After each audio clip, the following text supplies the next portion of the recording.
भागलपुर नाम के गांव में घनश्याम नाम का एक सेठ था।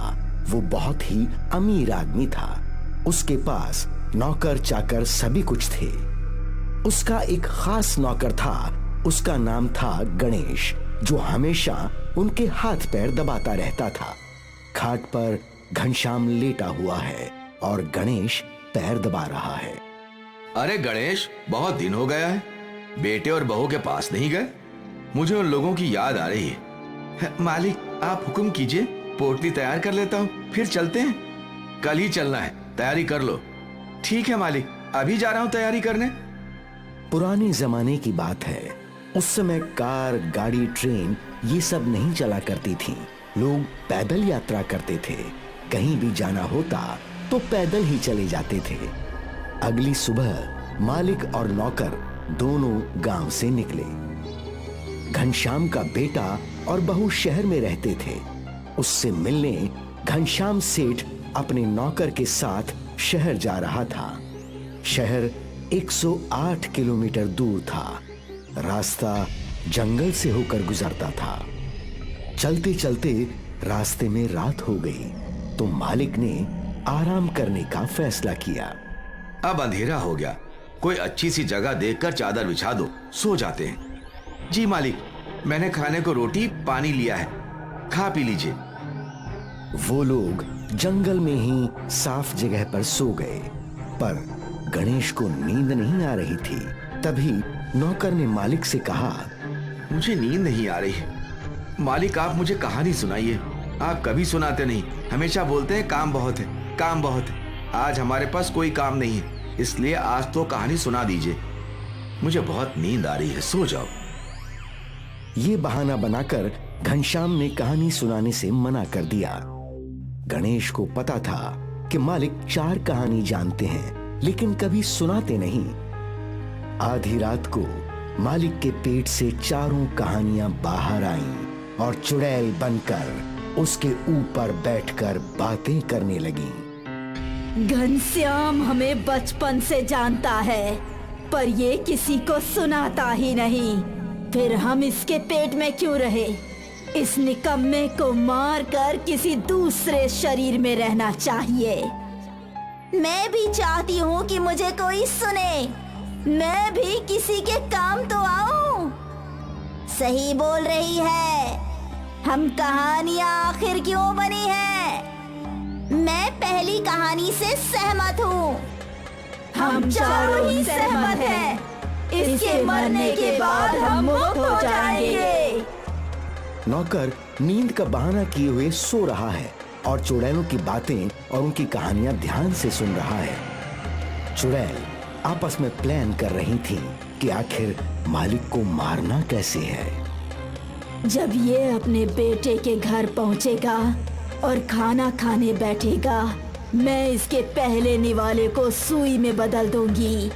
उन्हें निगलते ही मर जाएगा। अगर ये इससे बच गया तो मैं रास्ते में एक विशाल पेड़ बनकर खड़ी हो जाऊंगी। जैसे ही ये नीचे से गुजरेगा, मैं इसके ऊपर गिरकर इसे मार डालूंगी। तब भी अगर ये नहीं मरा तो मैं इसे सांप बनकर डस लूंगी, फिर ये मर जाएगा। फिर भी बात नहीं बनी तो नदी पार करते समय बड़ी लहर बनकर मैं इसे डुबा दूंगी। सुबह उठकर दोनों आगे बढ़ गए। नौकर ने मालिक को चुड़ैल वाली बात नहीं बताई। चलते चलते अगले दिन सुबह नौकर और मालिक दोनों बेटे के पास पहुंचे। बेटा अपने पिता को देखकर बहुत खुश हुआ।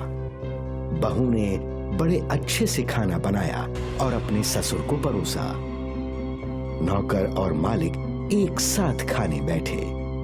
मालिक जैसे ही खाने वाला था कि नौकर ने ये कहते हुए उसका निवाला गिरा दिया कि इसमें कीड़ा है, इसको मत खाइए। सबने देखा वो चावल सुई बन चुकी थी। बाप रे, ये क्या हुआ?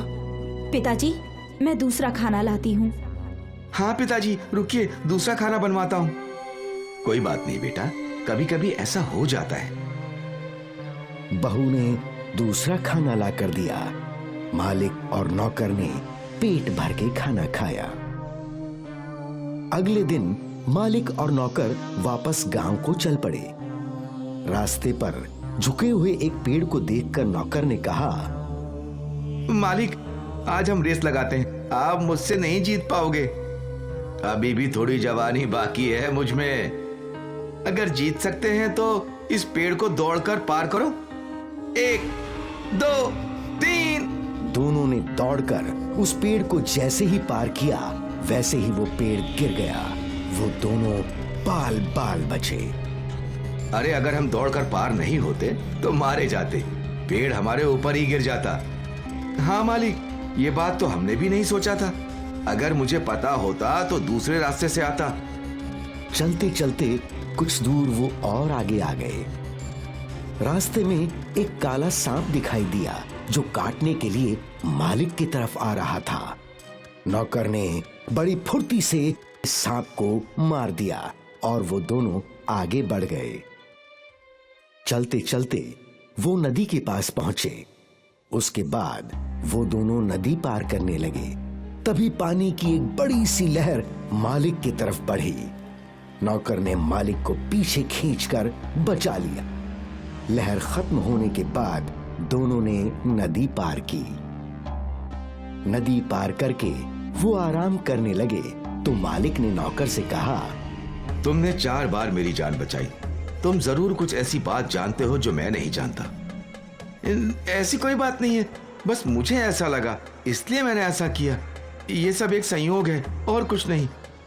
अगर संयोग होता तो एक बार होता, बार बार नहीं। तुम मुझसे छिपा रहे हो कुछ। सच सच बताओ, तुम्हें कैसे मालूम कि क्या होने वाला है? ये मैं आपको नहीं बता सकता, नहीं तो मैं पत्थर का बन जाऊंगा। कैसी बात करते हो? आदमी पत्थर कैसे बन सकता है? फिजूल का डर छोड़ो, मुझे पूरी बात बताओ। आखिर बात क्या है? नहीं मालिक, इस बात को भूल जाइए। तुम अपने मालिक को मना कर रहे हो? तुम भूलो मत कि तुम मेरे नौकर हो। बता भी दो क्या बात है। बार बार जिद करने के कारण नौकर को आखिर मानना पड़ा। ठीक है, आप इतनी जिद कर रहे हैं तो मैं बताता हूँ, लेकिन जब मैं पत्थर का बन जाऊं तो अपने पोते को लाना और मेरी तरफ फेंकना, इससे मैं वापस जिंदा हो जाऊंगा। फिर नौकर ने सारा किस्सा बता दिया।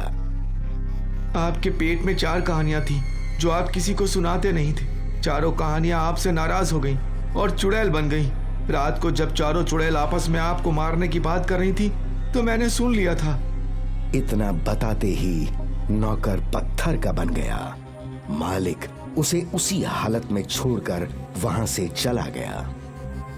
कुछ दिन बाद मालिक की बहू गांव आई। गणेश के बारे में जब उनको पता चला तो वो अपने बेटे को लेकर आई और नौकर की तरफ फेंका। नौकर के अंदर तुरंत ही जान आ गई।